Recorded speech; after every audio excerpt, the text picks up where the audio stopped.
नमस्कार। नया रास्ता अध्याय 13।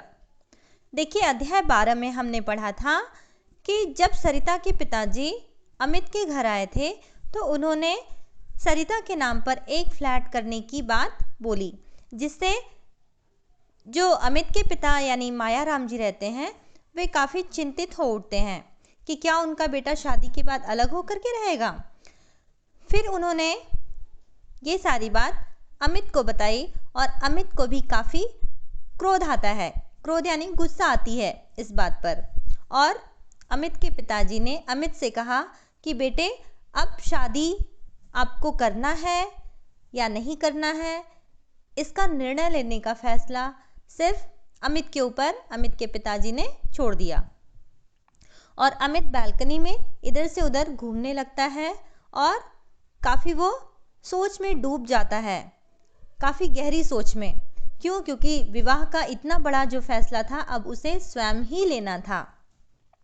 आगे की स्टोरी देखिए।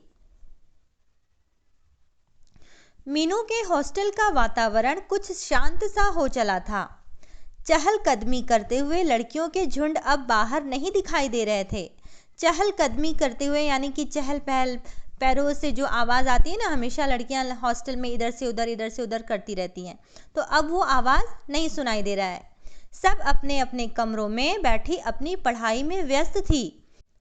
उनकी परीक्षा शुरू होने में सिर्फ 15 दिन शेष रह गए थे। मीनू बचपन से ही पढ़ाई में विशेष रुचि रखती थी।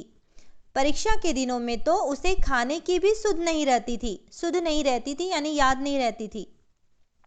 वह आजकल कॉलेज भी नहीं जा रही थी। परीक्षा से पूर्व का अवकाश चल रहा था। वह हर समय अपने कमरे में अपनी पुस्तकों के साथ रहती। जब पढ़ते पढ़ते थक जाती तो अपनी सहेली माया के साथ बैठ 5 मिनट बातें कर लेती थी। आज मीनू को कुछ ज़्यादा ही थकान महसूस हो रही थी। उसके सिर में तेज दर्द था। वह अपनी किताब पेट पर रखकर तकिए के सहारे लेट सी गई। मीनू का चेहरा बुखार के कारण तमतमा रहा था यानी जल रहा था, पूरा एकदम लाल हो गया था उसका फेस, गर्म होने के कारण। फीवर जब आता है तो हमारा टेम्परेचर बढ़ जाता है, ऐसे ही मीनू को भी फीवर हो गया था और उसका जो फेस है पूरा तमतमा रहा था। माया अपने पलंग से उठकर मीनू के पास आई और उसके माथे पर हाथ रखा तो दंग रह गई।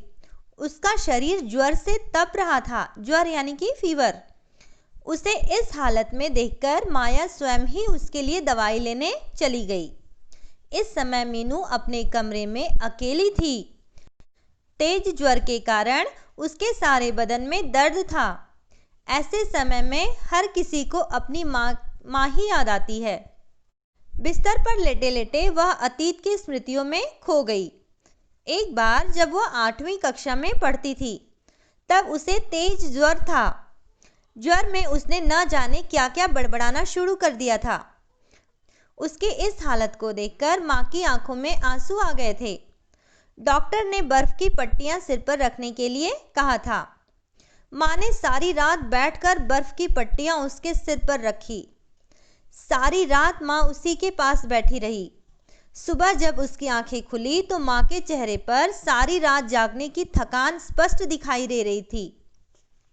परंतु उस समय तक मीनू का ज्वर उतर चुका था। इस बात का उन्हें संतोष था, यानी कि मन में शांति थी कि चलो, अगर मैंने रात भर जागा है, उसकी देखभाल की है, तो चलो कुछ तो फायदा है कि बेटी की तबीयत अभी ठीक हो गई है। आज मीनू को अपनी माँ की याद आ गई। यदि माँ होती तो उसकी कितनी सेवा करती।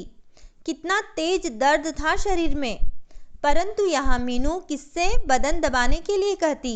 बदन यानी शरीर दबाने के लिए किससे कहती मीनू? माँ तो स्वयं ही उसका सिर दबाने बैठ जाती थी। परंतु माया भी मीनू का कम ध्यान नहीं रखती थी। मीनू को ज्वर से पीड़ित देखकर वह स्वयं ही दवाई लेने चली गई थी। जैसे ही मीनू ने करवट लेने की कोशिश की वैसे ही माया ने कमरे में प्रवेश किया। वह डॉक्टर से मीनू के लिए दवाई लेकर आ गई थी। उसके लिए 1 कप चाय बनाकर माया ने उसे दवाई दी और उसके बाद उसका सिर दबाने बैठ गई। कितना अच्छा लग रहा था मीनू को इस समय, कितना अपनापन आ गया था माया के व्यवहार में। मीनू का मन माया के प्रति स्नेह से भर गया। सिर दबाने से मीनू को इतना आराम मिला कि न जाने कब उसे नींद आ गई और सुबह ही उसकी आंखें खुली। प्रातःकाल जब मीनू की आंखें खुली तो उसके शरीर का दर्द समाप्त हो गया था। ज्वर भी कम लग रहा था, यानी बुखार भी उसे कम लग रहा था। माया अभी सो ही रही थी, शायद रात देर तक पड़ी होगी। मीनू ने अपनी करवट बदली और माया की ओर मुंह करके लेट गई।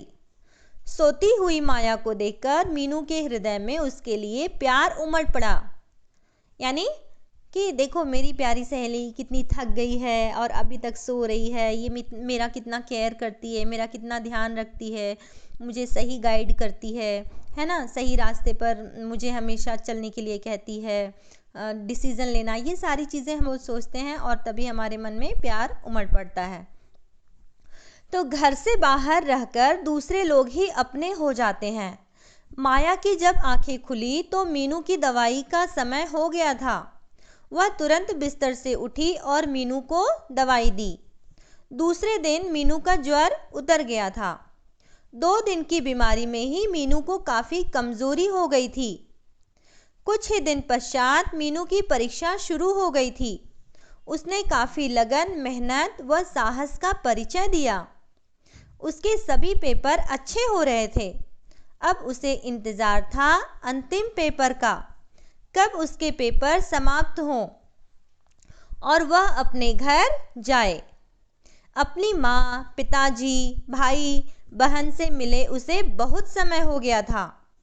आज कितनी खुश थी वह, उसकी परीक्षा समाप्त हो चुकी थी। कितना उत्साह था उसके हृदय में अपने घर जाने का। कमरे में पहुंचते ही उसने अपना सारा सामान संवारना शुरू कर दिया। यानी कि वो अपना सारा सामान अरेंज करने लगती है। परीक्षा के दिनों में वह अपने कपड़े नहीं धो पाई थी, इसलिए उसके गंदे कपड़ों का ढेर लग गया था। उसने अपने गंदे कपड़े एक बैग में भर लिए। दूसरी ओर माया भी अपने घर जाने की तैयारियों में लगी थी। उसने भी अपना सब सामान लगाया। वे 2 महीनों की छुट्टियों में अपने अपने घर जा रही थी। माया व मीनू दोनों एक ही साथ हॉस्टल से अपने घर जाने के लिए निकली। उन दोनों के घर के रास्ते अलग अलग थे। मीनू को मीरापुर जाना था तो माया को अलीगढ़। इसलिए उन दोनों ने वहीं से एक दूसरे से विदा ली कि चलो अब आप अपने घर जाइए और मैं अपने घर जाती हूँ अपने फैमिली से मिलने के लिए। और यहाँ पर हमारा अध्याय 13 समाप्त हुआ। आगे की स्टोरी को जानने के लिए हमारा अगला वीडियो ज़रूर देखें। और अगर आपको मेरे वीडियोस पसंद आते हैं तो मेरे चैनल को सब्सक्राइब करना और वीडियोस को शेयर करना बिल्कुल भी नहीं भूलें। तब तक के लिए धन्यवाद।